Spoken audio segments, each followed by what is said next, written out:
16-17 लाख री अगर आप कोई शहर में महीने प्लॉट ले लो वह आपने महीने की इनकम शुरू हो गया। चाहे 4 बीघा जमीन भी आवे तो वह आपने साल की इनकम देवेला, मेरी वैल्यू बढ़ेला।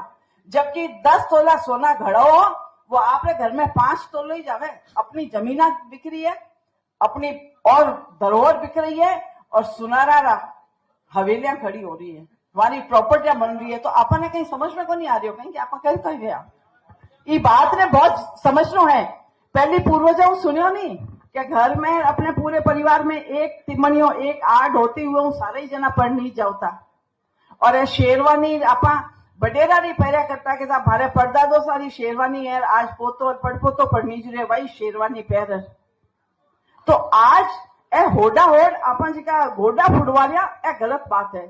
बींद राजा ने जावना है फॉर्च्यूनर चाहिए, फॉर्च्यूनर किरायो कितो वेला 24 घंटा नो के साथ 50,000 और पछे वे बींद राजा वो 50,000 कर्जो उतारे ने भुगतरा देवे 6 महीना।